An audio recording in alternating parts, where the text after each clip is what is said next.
जलते रेगिस्तान के दिल में जहां कुछ भी पनपता दिखाई नहीं दे रहा था, वहां के मकामी खाना बदोशों में एक अफसाना सरगोशी कर रहा था। ये सहरा में उगने वाले नीले गुलाब के राजों की कहानी थी। नाकाबिल मुआफी रेत में नीले गुलाबों के फलने फूलने का तसव्वुर ही नामुमकिन लगता था, लेकिन ये अफसाना नस्ल दर नस्ल कायम रहा। कहानी का आगाज ज़ारा नामी एक अक्लमंद बूढ़ी औरत से हुआ, जो जड़ी बूटियों के बारे में अपनी जानकारी और सहरा के साथ इसके पुरस्रार ताल्लुक के लिए जानी जाती है।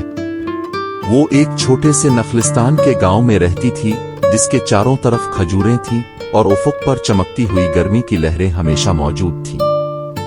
लोगों ने बीमारियों के लिए इसकी हिकमत की तलाश की, लेकिन वो इन अफसानों के लिए सबसे ज्यादा मशहूर थी। गर्मियों की एक दोपहर लिल नामी एक नौजवान लड़की ज़ारा से मिलने आई। लिल ने नीले गुलाब की कहानियां सुनी थी और ऐसे नायाब और परफितन फूल के ख्याल से दिल मोह ली थी।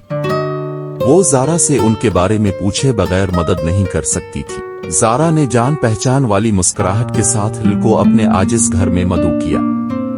चारों तरफ बानी हुई चटाइयां और दीवारों से लटकी हुई खुश्क जड़ी बूटियों की एक किस्म ज़ारा ने अपनी कहानी सुनानी शुरू की। उसने एक ऐसे वक्त की बात की जब सहरा सरसब्ज और जिंदगी से भरा हुआ था। ये वो वक्त था जब सहरा हर तसव्वुराती रंग में खिलता था और नीले गुलाब एक आम मंजर थे। लेकिन जैसे जैसे साल गुजरते गए, सहरा सख्त होता गया और नीले गुलाब, जो कभी बकसरत होते थे, तकरीबन मदूम हो गए। ज़ारा ने वजाहत की कि गुलाब के फूलों में सहरा की साबिका खूबसूरती और जरखेजी को बहाल करने की कलीद मौजूद है। लिल की आंखें तजस्सुस और अज़्म से फैल गईं। उसने गुलाबों के साथ एक नाकाबिल वजाहत ताल्लुक महसूस किया। उसने ज़ारा से पूछा कि वो उन्हें कैसे ढूंढ सकती है। ज़ारा ने सर हिलाया और कहा, सहरा में अलिफाग्नी वाले नीले गुलाबों के राजों को तलाश करने के लिए आपको टीलों से आगे का सफर शुरू करना होगा, जहां बहुत कम लोग चलने की हिम्मत रखते हैं। सहरा बहुत से चैलेंजेस का सामना करता है, लेकिन सही दिल और मकसद के साथ आप कर सकते हैं। इसके छुपे हुए खजानों को खोल दो। ज़ारा की आशीर्वाद और जड़ी बूटियों के एक छोटे से बंडल के साथ लिल अपनी तलाश पर निकल पड़ी।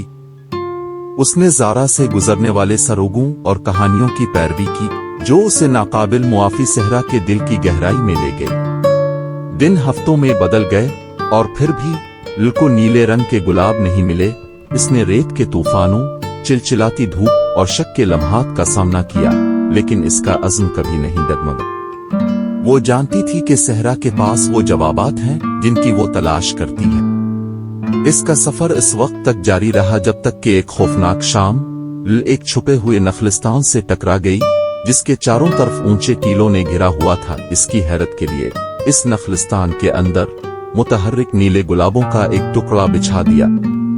उनकी पंखुड़ियां नीलम की तरह चमक रही थीं, उनकी खुशबू नशा आवर और ताजा थी। लिल ने एहतियात से बीज इकट्ठे किए, ये जानते हुए कि उसे सहरा में उगने वाले नीले गुलाब के तवील अरसे से खोए हुए राज मिल गए हैं। अपने पास मौजूद कीमती बीजों के साथ लैला ज़ारा के गांव वापस आ गई। इसका दिल तशक्कुर से भर गया। अक्लमंद औरत के साथ मिलकर वो गुलाब काश्त करने लगे। जैसे जैसे नीले गुलाब एक बार फिर फले फूले, उनकी सहर अंगेज खूबसूरती ने बंजर सहरा को बदलना शुरू कर दिया, जिससे बंजर जमीन में जिंदगी और रंग वापस आ गए। नीले गुलाबों का अफसाना, जो कभी सहरा के राजों में छुपा हुआ था, हकीकत बन गया और लिल और ज़ारा का नखलिस्तान गांव परवान चढ़ा। सहरा के लोगों ने अपने नाजुक माहौलियाती निज़ाम को महफूज रखने और अपने अर्द गिर्द मौजूद जमीन की खूबसूरती को पालने की अहमियत को सीखा। जैसे जैसे सहरा का जादू फिर से जगमगा रहा था, इसी तरह उम्मीद का जज्बा भी था, जो इस कहानी को सुनने वालों को याद दिलाता था कि सख्त तरीन हालात में भी खूबसूरती और जिंदगी जब देखभाल और अज़्म के साथ परवरिश पाती है तो तरक्की कर सकती है।